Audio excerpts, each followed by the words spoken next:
Good morning, traders. Welcome to our Game Edge Premarket Prep on Wednesday, August 13th. As always, here at Game Edge, we'll cover our three pillars: sentiment, structure, and trend. Before we get into it, I want to look at our GameEdge.us webpage. Make sure you stop by here and check out our newsletters. You can sign up for these. These are sent to you weekly into your email inbox on the weekends. This covers Game Edge philosophy as well as SPX option structure and a variety of educational topics for free. So put your email in here. You'll be subscribed pretty quickly, and then we'll send those to you. And we also just posted on X this past weekend our compilation of newsletters that we've been sending out for the year. So make sure you scroll back and check that out as well. While you're there, like and subscribe on X as well as YouTube. You'll be notified when we go live with any content or post any content. Also sign up for our free courses. Game Edge Fast Pass, this is our flagship education course for Game Edge. Covers all of the options market intricacies, as well as the exact tools and methodology we use here at Game Edge to get our traders up to speed and become profitable. And then, as always, you can join us in our Discord. Pricing is here, as well as the details how to sign up and join. Again, we have extensive community of traders with varying profiles, as well as size accounts and experience also. So you can come and join us. And we have a great community that helps traders get up to speed, whether you're a new trader, experienced trader, or trying to find a trading plan that is profitable. So let's go ahead and jump right into it. As always, we start with our market trend model. It's based on the tick index. Again, to get you orientated, the white bolded line is our cumulative tick. I discussed this yesterday that we're below the moving averages and testing the top of the colored ribbon. The colored ribbon is our longer look back period. As long as we're above the colored ribbon, we continue with a bullish stance on a longer period positioning time. And then our intraday instantaneous 0DT, as well as our swing time profiles, are the bolded CT as well as the moving averages. And I said if we wanted to maintain to the upside and bulls wanted to keep the overall momentum, we needed to cross those moving averages, and we did very early on in the session. So a lot of our members were able to get long and capitalize on the melt up for the day. New highs versus new lows breadth indicator. You can see new highs just obliterating the new lows and outpacing, just indicating that more stocks were being bought than sold. The filtered cumulative tick, which is our plus 1,000, minus 1,000 block orders from institutions, was in the 50,000 range, which is pretty moderate for the day. So again, institutions were buying and getting involved. And then you see our cumulative tick finish the day at 192,000. That's a pretty high level, again, indicating more stocks were being bought than sold. Moving on to the ARCX, the tick US we just looked at is a compilation of all the exchanges, including regional exchanges. So it's kind of the trash can that we look at, but the ARCX, which is what we based our mechanical portfolio on, is the tick index that is narrowed down. And this is the quality tick, so that's why we based our mechanical portfolio on it. And we saw it capture back to the upside yesterday, so we'll be entering positions today via the mechanical portfolio. And again, we want to see this maintained to the upside. We've seen this really oscillation back and forth the past kind of few days, but now we're kind of trying to break out to the upside on the tick index. All right, let's move on to the SPXA. This is our cruise ship. If you've been following us for any amount of time, we separate the SPXA from the SPXP. AM expiries versus PM expiries, and we look at the SPX options complex because it's the largest and most liquid. The SPXA is a larger institutional, a larger market participant positioning. You'll note here by the monthly expiries, these contracts don't turn over as rapidly, so these contracts will not be mechanically being bought and sold necessarily intraday. So this gives us an overall 40,000 foot view of how the larger boys and girls are positioning within the overall SPX option structure. So call dominated above and below spot price. You see there's really no red. Net delta would be indicating hedging to the downside. Again, any support, any pullback within this overall larger structure would be supportive and an opportunity to get involved in the upside or the overall market. Again, I think I stressed that yesterday. Any pullback yesterday was going to be an opportunity to get involved with the structure we were looking at and the projection on out in time with some of our tools, and we got that. We really pulled back right to that 6,400, which I kind of beat with a dead horse yesterday and said this was a good opportunity, which was the top of Drunken Sailor range. And really after that sweep below and then transition back to the upside, we took off and melted up the rest of the day. So again, everything structurally looks just great. 6,500 to the upside obviously would be that level, and then 66, 6,550. All these levels are out of the money call speculation for larger market participants. Moving on the SPXP, again, call dominated. These contracts turn over a little bit more rapidly. You can see the net GEX exposure down here in the lower right. The 13th, which is today, and then the MOPEX, monthly OPEX on the 15th. So a significant amount of GEX vaporizes this week, and then where this overall money continues to get deployed after this OPEX will kind of set the trajectory for September. So we'll continue to watch that. Again, 6,500 is, as we discussed yesterday, was that target to the upside that we were really looking at. JPM short strike there. So again, COI, PGEX, highest call open interest. So 6,500 to the upside, if we can cross this 6,475, will really be that target that we'll be zoning in on or looking for. Again, any pullback is an opportunity to get involved as long as we stay above transition and above 6,400. That's kind of that deep line in the sand now down below us that should continue to be supportive unless we see the structure fall apart or significant hedging coming in. So call dominated above and below spot price.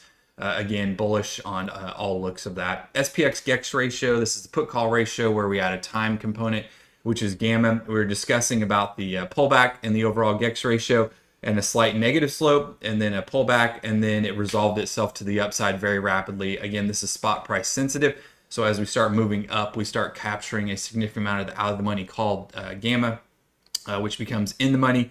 Again, changing that ratio to the upside. So as long as we see the ratio continue to the upside, as well as price appreciation, then that it looks bullish. I will put a little cautionary feather in the cap.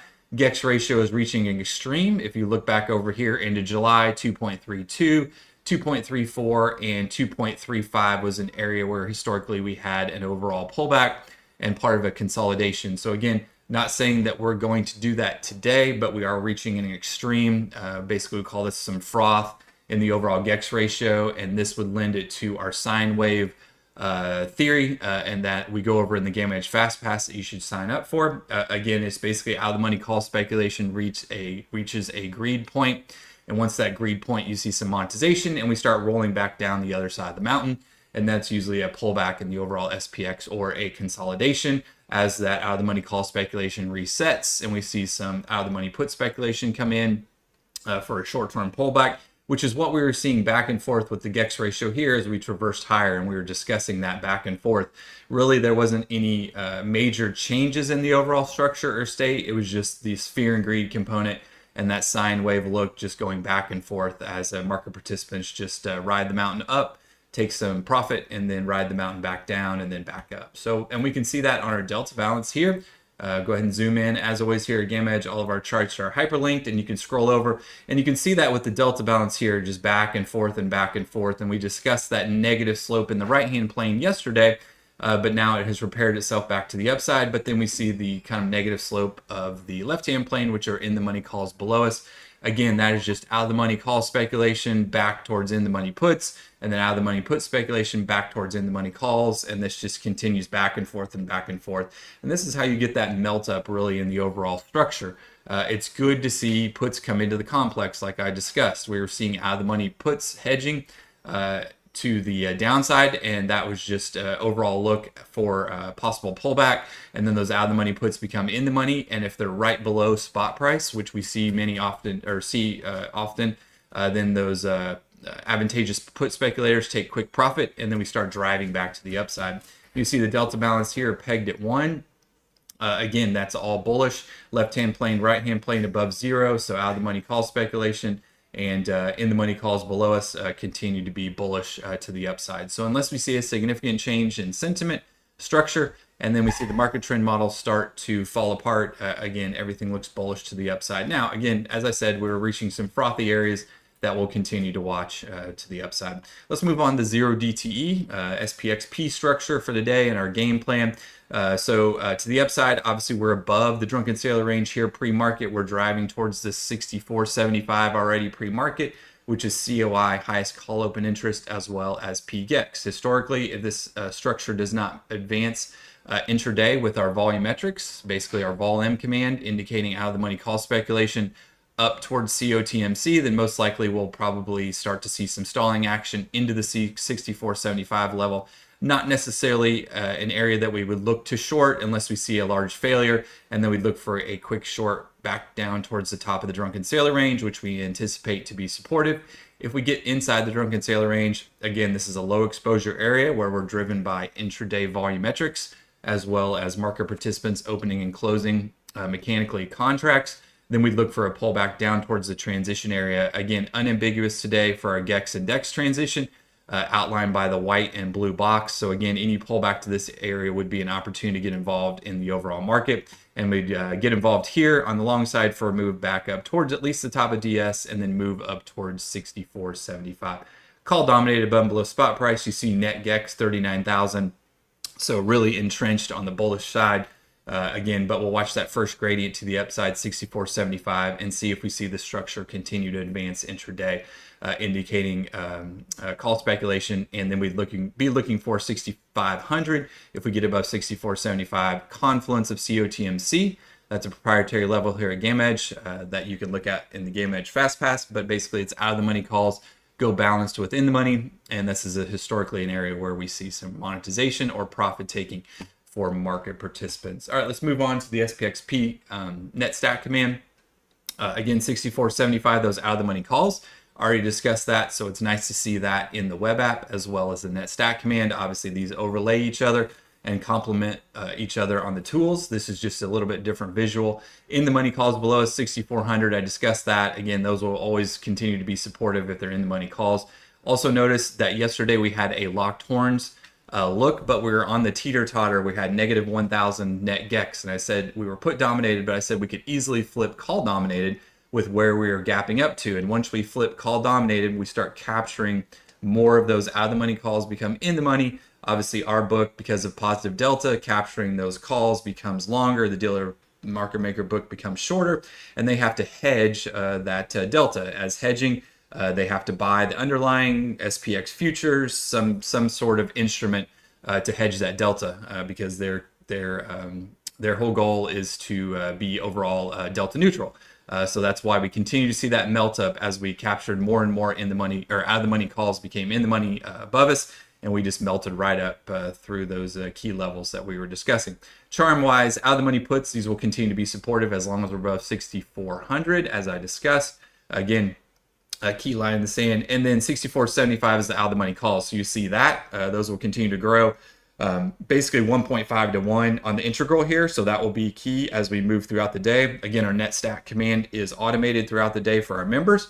So this will continue to change as the overall spot price moves up. The net OI does not change, but we recalculate all the Greeks as the spot price advances or declines within the overall option structure, giving you a good overall view of what these integrals are and how they're affecting spot price. And then the gamma, you see 64.75. Again, we capture those out of the money calls. This will add speed, add a little accelerator to the price appreciation if we capture all these out of the money calls as well as the out of the money call gamut, and most likely shoot us up towards 6,500. And then you see Vanna, obviously, if we see any drop in volatility, 64.75 would be that area that we would overcome and shoot us up towards 6,500. All right, let's go ahead and jump into our trading view chart.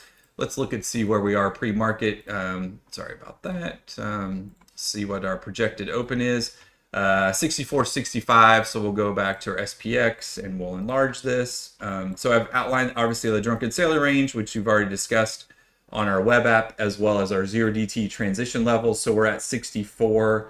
We're above the Drunken Sailor range. So again, we'll be looking for that 64.75 to the upside on the 0DTE. And then our full complex, we see PGEX up there at 6,500, COTMC 64.86. So again, this would be an area that we would most likely, if we're above the Drunken Sailor range or even see a pullback to the top of the Drunken Sailor range, we'd have an opportunity to get involved in the long side, and we'd look for a drive to the upside towards that 64.75 level, which would roughly be around in here. And then that may be a possibility where we see some stalling. If we see the intraday volume metrics overcome that 64.75, then we'd be looking for a drive up towards 64.80 86, and then up towards 6,500 would be that next area we'd be looking for price to appreciate up there. To the downside, if we lost the top of the drunken sailor range, then obviously the next level to the downside would be the transition levels. We'd anticipate that to be supportive. That would be a good area to get long and overall within the overall structure, and a good pullback area. Then we'd be looking for a move back towards the top of the drunken sailor range. On the worst case scenario, if we lost transition, we still have the bottom of the drunken sailor range, which corresponds with 6,400, as well as the full expiry P-trans on our early morning run. So again, this would all be supportive. You see prior day high there, TA level. We'd like to match our technical analysis with our game edge levels also. So if you're a TA trader, come join us. They do complement each other. Gives you an idea of why price is reacting around these key levels, not just that it's a supply and demand from a TA level. Understanding the option structure really gives you an insight of how the hedging metrics go, as well as the intraday SPX structure, how it changes. So that's our game plan for today. I'll drop back to the 0 DTE real quick for everybody to view if they want to save it. But again, key levels for today, obviously above drunken sailor range, 6475, peak X COI above that, 6500. If we're in the drunken sailor range, supportive at transition. Below transition, we'd be looking for the bottom of the drunken sailor range, would be our trading plan for today. So, all right, thanks everybody for joining us. Let me see, I got a few comments here this morning. If anybody wants to look at some single stocks, I'd be happy to pull up our web app and show everybody. So,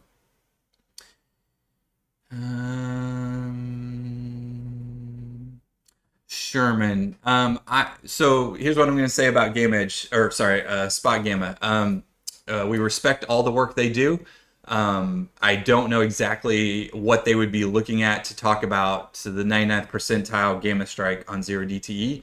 I could dive into it and probably look and understand it, but again, not going to say anything bad on what we do or what they do. But we are confident in our overall SPX game plan and how we systematically look at the structure mechanically every day.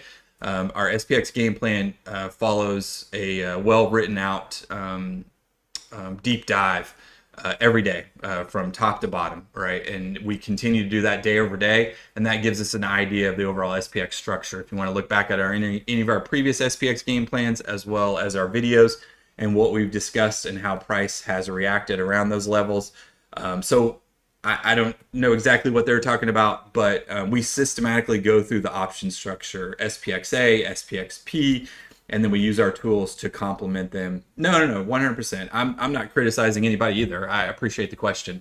I just don't know specifically what they're looking at or what they do, so I can't really comment on how they're looking at the option structure. And I will say, most of us get to the same conclusion. We may have some different thoughts on how price acts and interacts with these key levels. And a few proprietary things we do here at Gamma Edge is our key gamma delta levels. We calculate those, we provide those, as well as separating the SPXA from the SPXP. I think that is the utmost importance because the SPXA it exerts force. We're not saying it doesn't exert force, but if you're a 0 DT trader or +1 or +2 or +3 DT trader, which we went over with some of our members this morning for our net stat command, seeing that change day over day and the shorter dated contracts are going to have much more influence. That's why we use that SPXP GEX ratio and add a gamma component, which is a time component. If you're just looking at put call ratio, that doesn't take into account any of the short dated gamma, right? That has a large influence when we're moving through these key levels, which is what we talked about yesterday. When we start moving through these key areas to the upside, 64.25 was one, and we saw the acceleration, right? I mean, so here yesterday, so here was 6,400, we took back that, and then 64.25, and then look what happened. We just took off to the upside. We were already in that momentum, but once we started getting through these key levels, capturing that out of the money call delta and gamma component was kicking in, as well as Vanna dropping, and Charm obviously continuing to be supportive throughout the day. That's how we look at this day over day. And you have to, if you're looking at short dated trading, you have to look at all these components, right? So I don't know exactly what they're looking at on that, but so that's why we've done extensive posting about the put call ratio, and not saying to poo poo on it or saying it's bad, but it doesn't take into account short dated gamma, right? And then delta is the first order Greek. It overrides everything. We can have all the gamma and charm and everything built up and everybody discussing it and talking about it, but in the first order Greeks, if people are mechanically opening out of the money call contracts, which we know that's how market participants speculate, then that adds positive delta to our book, negative delta to the market maker dealer book, and it has to be hedged mechanically. There's that I think is one of the most key aspects that's overlooked. Is everybody thinks that market maker and dealers are they, right? They're not they. They're there to provide liquidity. Yes, they're there to make money on spreads, whatever they're doing in their overall, however they're making money, right? Again, multiple ways to make money for them, but they're just providing liquidity and they're just hedging their book, delta neutral. So as market participants, speculators open contracts, there's only one way the market can go. I mean, that is just a fact. I mean, there's really nothing else mechanically in simplicity that's going to change with that, right? And I think that, and I don't think that's going to change in the future. And we see the explosion of the short dated options contracts, right? So either you understand how these short dated options contracts are affecting price, tail wagging the dog, or you don't, right? I mean, I think that's, and I think that's what we've really honed in and nailed on, and we're building actually some more tools that's going to give us even more great visibility for end of the day. Our volume command with our LinFit lines really hone in on projected where we might end the day, and that's what we want to get to. It's not going to be exact, but if we can project where we're going to end before we even start the journey, then that gives us a great opportunity to put options trades on that are going to be close to ending in the money, right? And that's all we want to do. Again, we can't predict the future, but with the positioning and structure, if we can understand as price moves, as charm keeps ticking along, right? Time is going to keep ticking all day long, so nothing's going to change there. And we know options contracts are either limiting towards -1, +1, 0, right? Depending on in the money, out of the money. And that's why our key phrase here at Game Edge is moneyness matters. It matters where you're in the overall options structure as the day progresses, right? Where that price is at compared to those key levels. Are you in the money or out of the money, right? So anyway, long run for that. Hopefully that helps. Hopes everybody there. PDD, I'm not sure if it has enough options, if it has enough OI for us to look at it for our dealer metric stuff. I'll pull it over here. 1.4 million. Yeah, structure looks kind of hodgepodge. It's call dominated above and below spot price. You see COI at 140, peak X 130. It's above transition, but you see a lot of these low exposures within these key strikes. So basically everything's concentrated around honestly the round numbers or key strikes, but it is call dominated, so that is obviously bullish, and staying above transition would be bullish, but I would just caution. I mean, it does have 1.4 million, but you can see the structure compared to like the SPX or Tesla or Apple or Nvidia. If you look at the Nvidia structure, you'll see you'll just see the difference, right? So there you go, right? Just so 19 million on the total OI, right? So 20x, and this really provides us a good dealer metric look and dealer control, right, of where the hedging occurs and where market participants are opening and closing contracts. So yeah, no problem, Sherman. We love this stuff, right? And that's what we do here at Game Edge. So if you're thinking about it, come join us. It's a 7-day free trial. If you don't get anything out of it, sign up for the free newsletter, sign up for the free education, take the courses. Maybe it helps your trading. I mean, that's what we're all about, right? And that's why we provide all of our education free, and we show everybody how we use the tools. Then, if you think the tools are going to enhance your trading, then come join us, right? And we'll help you get up to speed on the tools. Again, yesterday, our team was posting trades, our butterflies, our verticals, how we're looking at the positioning intraday, 0 DTE if we're scalping, right? I posted my SPY scalp in the morning just really quickly, and then I had to run and do some other things, unfortunately, and couldn't capture a lot of the upside. But yeah, just come join us. It's a 7-day free trial. Again, all the tools turned on. And if you don't get anything out of it, give us feedback of how we can evolve this. This is a member-driven community. We have members. We have a ticket channel where members post tickets. They have a channel where they can post improvements, and we try to go through those. We prioritize what we think is the best. If there's a bunch of members that want a single thing, then we work on it, right? We get with our dev team and we try to get it pushed out as quickly as possible, right? And some of our members have great thoughts about how to visualize things, right? I mean, you visualize things different than I visualize. And if we can all collaborate together and get a good visualization for everybody, whether they learn numerical, whether they learn visual by gradients and colors, then we want to overlay all that and help our members. So yeah, voice chat. We have trading chat. Everybody posts their trades. Also, we have recap wins, where people post their recap of their trades, and you can start your own channel. And we always encourage our members to start their own channel and post their trades, and you get feedback from the GE team. If you want, we'll give you feedback. So, and we've had a lot of traders come in that were not profitable. You can look at our testimonials. It's been pretty cool.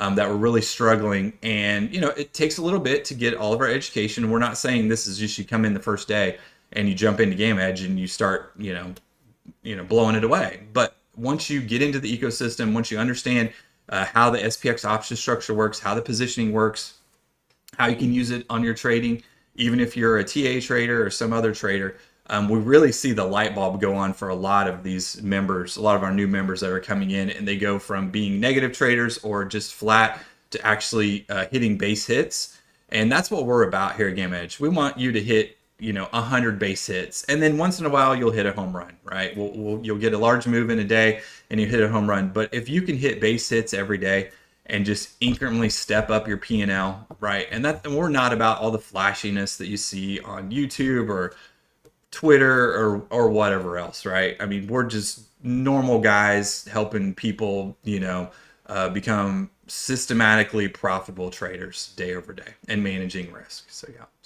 All right, thanks everybody. Sorry that was a little bit longer today. Appreciate it, and we'll see you later.